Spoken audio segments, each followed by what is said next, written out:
I didn't ask for special treatment. I asked for my child not to feel ashamed of me. No one taught me how to be a father when people looked at me like I was doing something wrong just by walking through the school gates to pick up my child.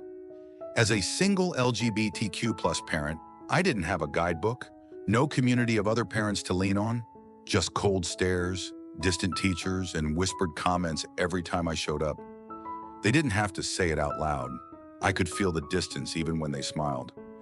But my child, the one who didn't understand prejudice, just knew love, would always run to hug me when I showed up. And I knew I had to overcome it all to never disappoint my child. One time on a parent form, I had to cross out mother and write father instead, and then cross it out again because there was no option for someone like me. I once wondered, am I even worthy of being a father if even the school doesn't have a space for me? But then I looked at my child, my little one who didn't know what prejudice was, who only knew love. And I realized I couldn't let my child grow up with the feeling that our family was something to hide. I couldn't let my child ask questions I didn't have answers for. My child, though young, always carried innocence and blunt honesty. One time they asked, "Daddy, why do my friends say our family is weird?" I laughed, but my heart broke a little. I held my child close, not just to comfort them, but to hold together the shattered pieces of my own heart. No one prepared me for moments like that. No one told me I would have to explain our family in a simple language full of hidden pain. I learned to answer my child with love instead of bitterness. I learned to stay silent when I was excluded from the parent group. I learned to smile when I knew my child was getting good grades, but the teacher wouldn't even make small talk with me. And I learned to stand tall after every time I was pushed to the side. When my child was bullied for having two dads, I wanted to rush to the school and shout, but I didn't. I went, asked for a meeting with the principal, came with evidence, stories, and even tears I had long kept hidden.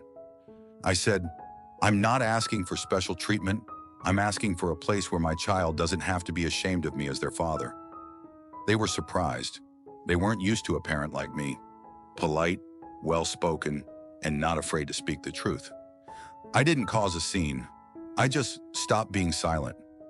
Because if I didn't speak up for my child, who would? Gradually, I realized I wasn't alone. There were teachers quietly supporting me.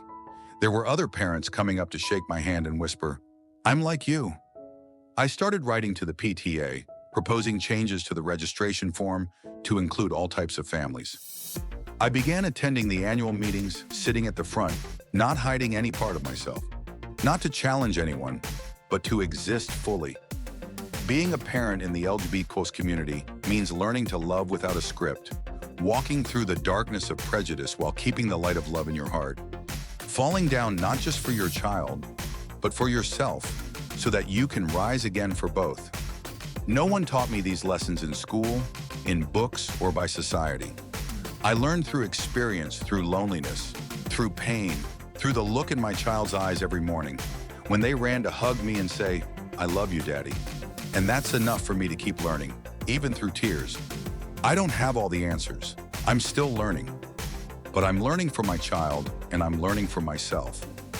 No one has the right to say that my family isn't enough. Every day I realize that our love is stronger than anything out there.